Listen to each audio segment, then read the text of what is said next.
জীবনের সর্বশেষ যে কাজটা কথাটা বলেছিলেন সেটা ছিল কি? নামাজ।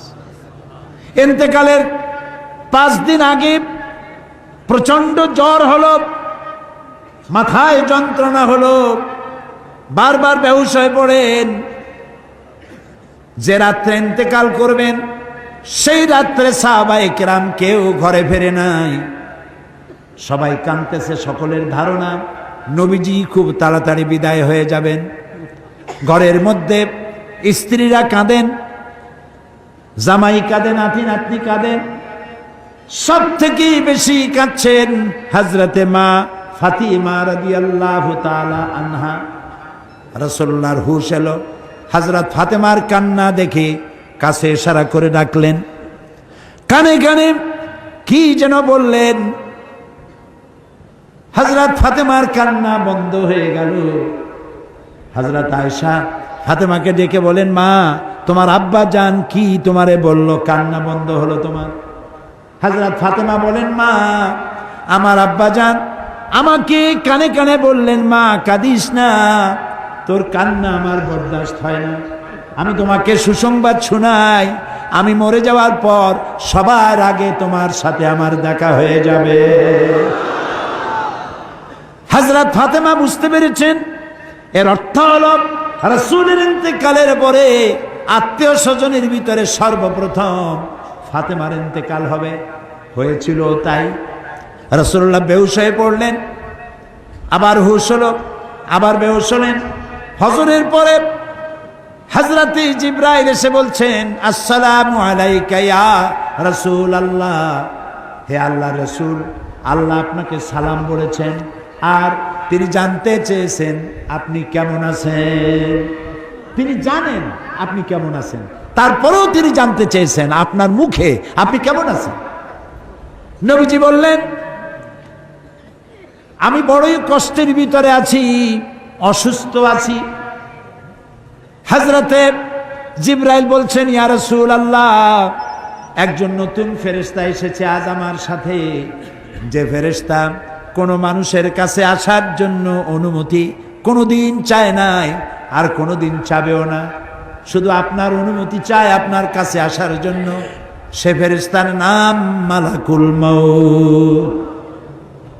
হযরতে মালাকুল মউত রাসূলের অনুমতি নিয়ে রাসূলের জাসাদ মুবারকের কাছে এসে সালাম পেশ করলেন।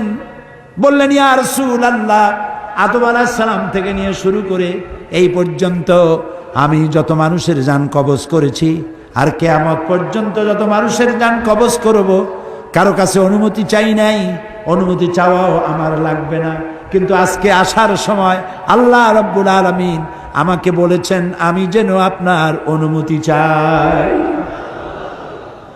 রাসূলুল্লাহ বললেন, মালাকুল মউত, আমি যদি তোমাকে অনুমতি না দেই? হযরতে মালাকুল মউত বলেন, ইয়া রাসূলুল্লাহ, আল্লাহ তাআলা বলেছেন অনুমতি যদি না পাও ফিরে এসো। আল্লাহু আকবার, আল্লাহু আকবার। হযরতে জিবরাইল বলেন, ইয়া রাসূলুল্লাহ, আল্লাহ রাব্বুল আলামিন আপনার সঙ্গে দিদারের ইন্তজার করতেছেন। নবী বললেন, মালাকুল মউত, তুমি তোমার কাজ শুরু করতে পারো।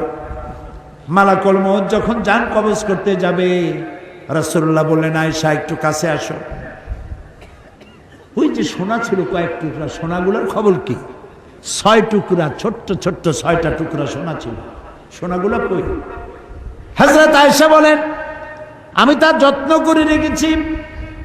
নবীজি বলছেন, এক্ষুনি স্বর্ণ টুকরাগুলি সদকা করে দাও। আমি মুহাম্মদ সাল্লাল্লাহু আলাইহি সাল্লাম আল্লাহর দরবারে এই অবস্থায় উপনীত হতে চাই না যে মুহাম্মদের ঘরের ভিতরে সোনা আছে। হযরত ওমর রাদিয়াল্লাহু তাআলা আনহু রাসূলের সঙ্গে দেখা করতে গেছিলেন একদিন। ঘরে মা আয়েশা ছিলেন না। হযরত ওমর সালাম দিয়ে ঘরের মধ্যে ঢুকে দাঁড়ায় দাঁড়ায় কাঁদতেছেন, বাচ্চা শিশুর মতো ডুকরে ডুকরে কাঁদছে। রাসূলুল্লাহ জিজ্ঞেস করছেন, ওমর কান্দো কেন? হযরত ওমর বলছেন, আমি বিশ্বনবীর ঘর দেখতেছি, ছোট্ট একটা ঘর, এক কোনায় একটা সরাহি পানি রাখার পাত্র কাইতে হয়ে পড়ে আছে, একটা গ্লাস কাইতে হয়ে পড়ে আছে, আর এক কোনায় 1 কেজি কি আধা কেজি জব পড়ে আছে, আর রাসূল শুয়ে আছেন দড়ি দিয়া বুনানো একটা খাটিয়ার উপরে, চাদর নাই, বালিশ নাই, হাত মোবারক মাথার তলে দিয়ে শুয়ে আছে, পিঠ মোবারকে দড়ির দাগ কেটে আছে। হযরত ওমর বলছেন, ইয়া রাসূলুল্লাহ, আমি তো বরদাস্ত করতে পারছি না, বিশ্বনবী তার পিঠে দড়ির দাগ, পানির পাত্র কাইট হয়ে পড়ে আছে, খাট নাই, বালিশ নাই, আপনি আমাকে অনুমতি দেন, আমি আপনার জন্য একটা তোষক বানাই নিয়ে আসি। রাসূলুল্লাহ বললেন, ওমর, আমি তো দুনিয়ায় শান্তি করতে আসি নাই, আমি যদি ওহদ পাহাড়কে বলি, ওহদ আমার জন্য সোনায় পরিণত হয়ে যা, ওহদ পাহাড়টাই সোনা হয়ে যাবে, শান্তি করতে আসি নাই।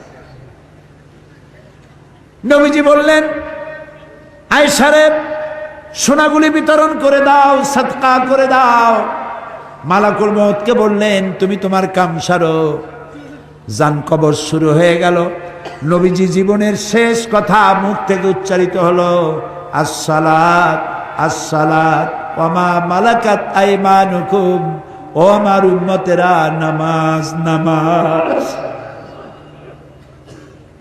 ইন্তেকালের সময় মেয়ের কথা বললেন না, নাতির কথা বললেন না, জামাইয়ের কথা বললেন না, উম্মতকে স্মরণ করালেন, ও আমার উম্মতেরা, নামাজ ছেড়ে দিও না, আর তোমার অধীনস্থ ব্যক্তিদেরকে জ্বালা যন্ত্রণা দিও না, চাকর বাকরের জ্বালা যন্ত্রণা দিও না, গরিব মানুষের দিকে লক্ষ্য রেখো, আর আমি চিরজনমের মতো তোমাদের থেকে বিদায় নিয়ে গেলাম, নামাজ ছেড়ে দিও না।